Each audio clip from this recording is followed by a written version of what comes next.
Hello everyone, welcome back to another episode from Jazz Analysis. Today we want to analyze another masterpiece from the great Duke Ellington in a Sentimental Mood. So let's go straight forward to the analysis.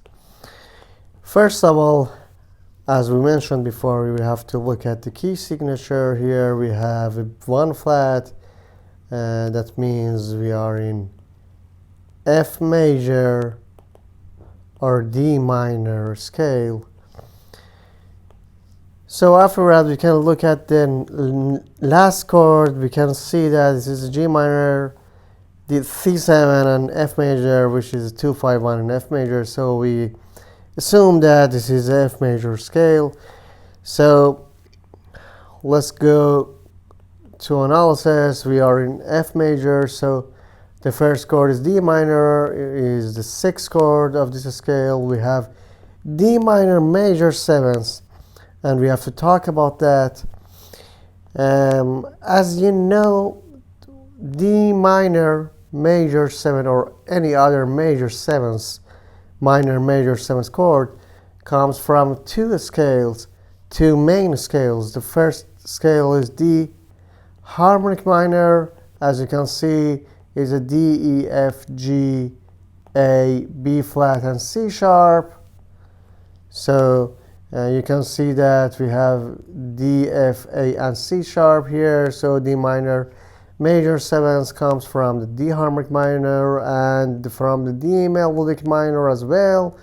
This is D, E, F, G, A, B, and C sharp.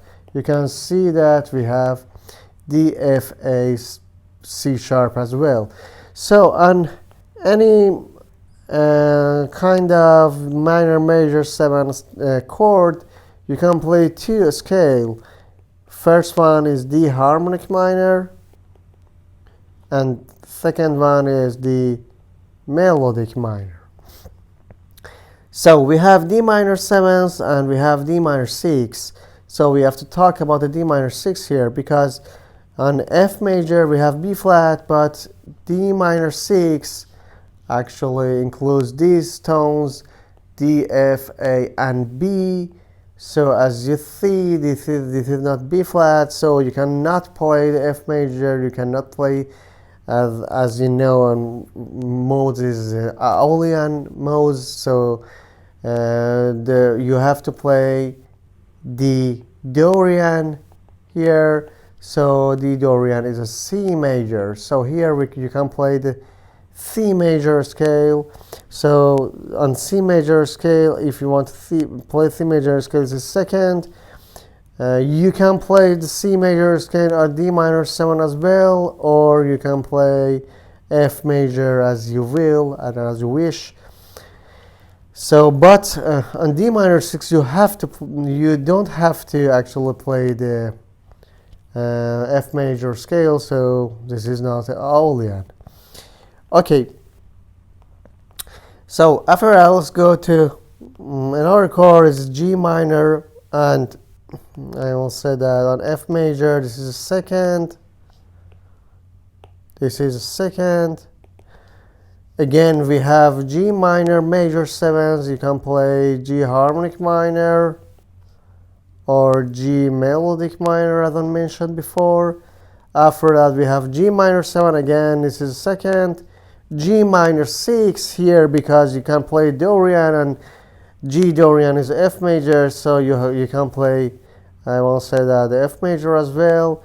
We have one chord that we don't know where does it come from. We have D minor 6. After that, we have another chord, D7. We don't know where does it come from. We have G minor is the second, another chord, we don't know that, and this is the first, F major.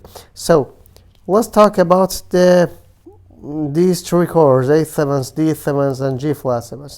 If you want to talk about that, we have to talk about the secondary dominant and Tritone substitution as well. So what is secondary dominant? On this specific example, I will say that you are in F major. The first chord is G. For example, this is second. And the next chord is, I will say that is D, which is 6th chord.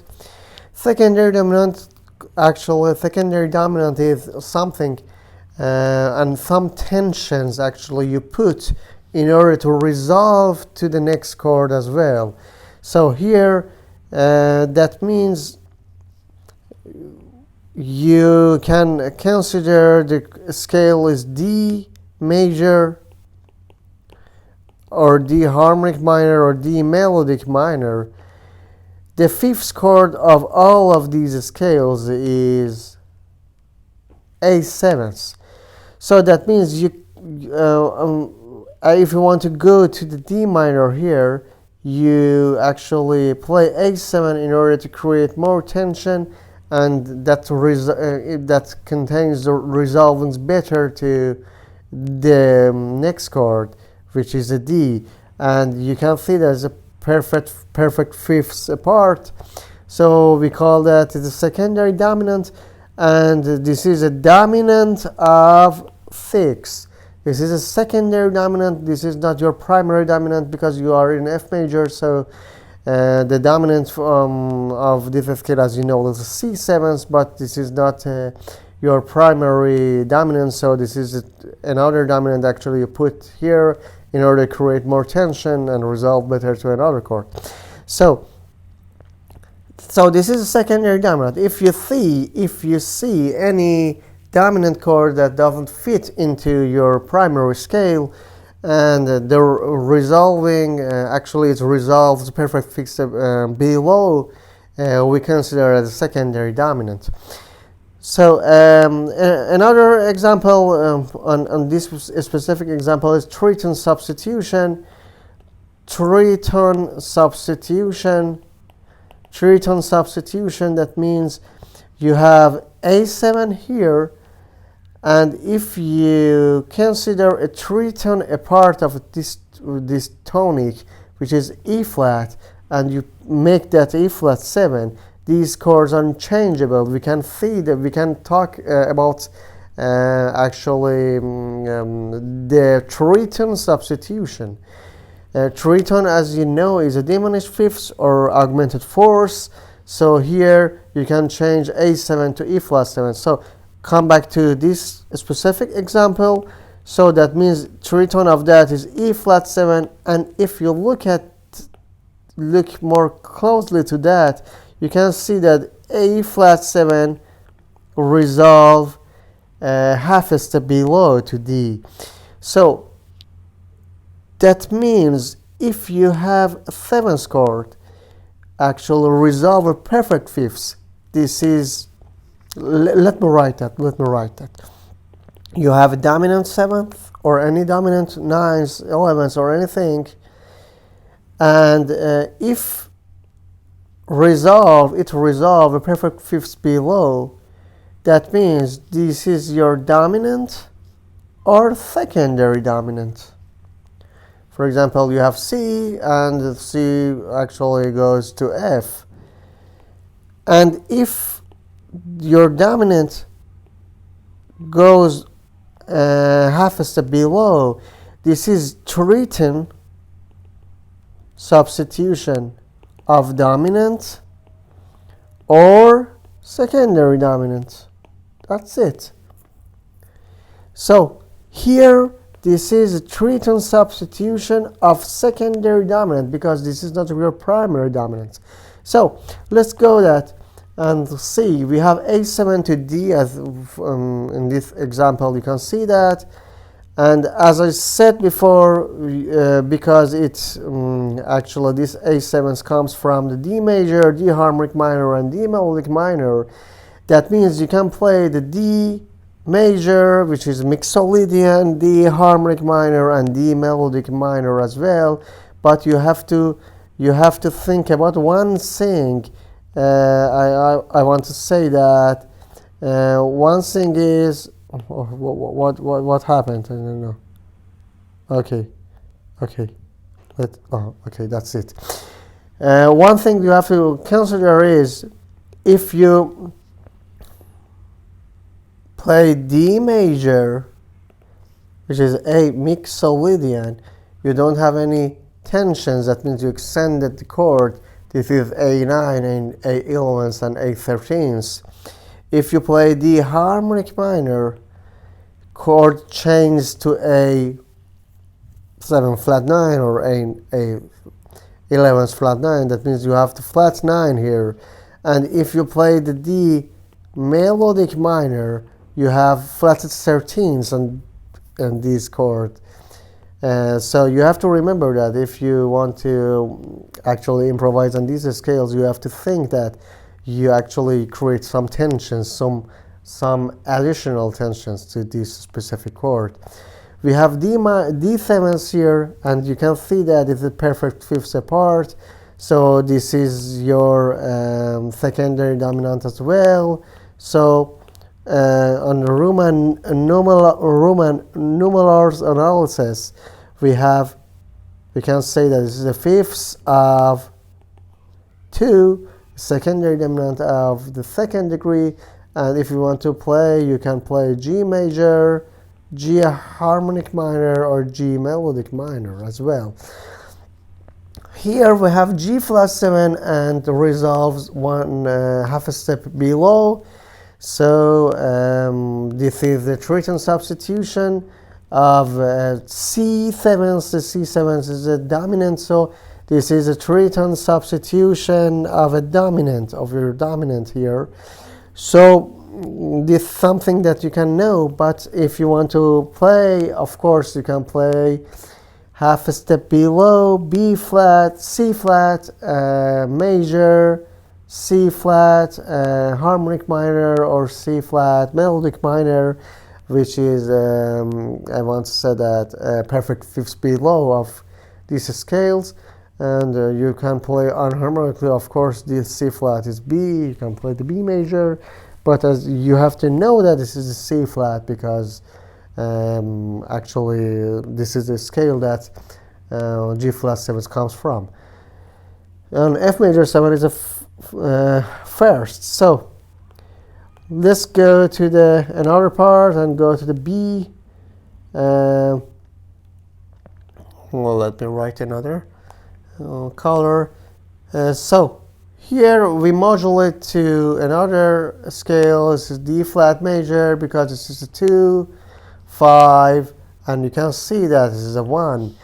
We modulate to the D flat major. We can see that this is a 6, B flat minor, 2, and 7s.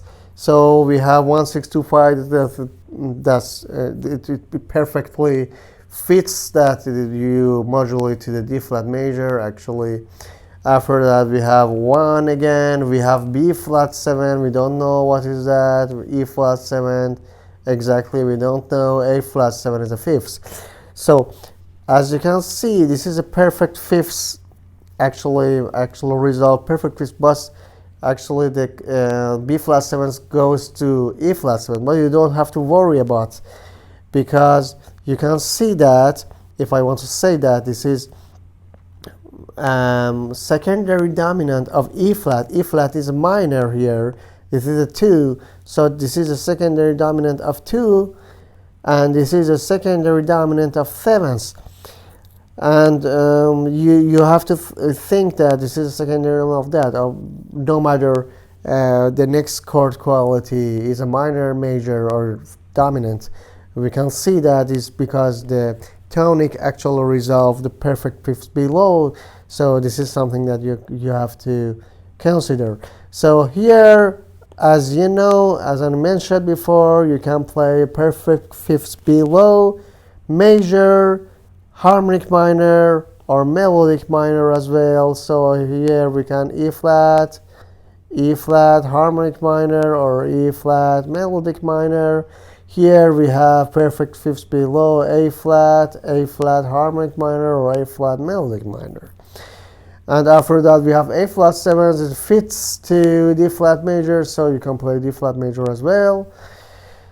After that we have 1, again 6, 2, 5, and we come back to F major here. This is the 2, 5, and 6. This is as you know, this is the deceptive cadence, and actually it repeats. This is not something new. This is exactly the A part, and you can play and analyze like A part here. But the last chords are G minor 7th, which is 2, C7 is a 5 and 1, but here we have C7 flat 9. As I mentioned before, C7 flat 9 or any flat 9 here comes from a perfect fifth below harmonic minor. You can play F harmonic minor here to fit the quality of chord as well. Okay, what a mess. Okay, I hope you enjoyed that. If you actually find this kind of materials helpful, please subscribe to my channel, share, like, or any other activities. Of course, it would be helpful in order to promote these kind of videos in future. Thanks for giving me your time.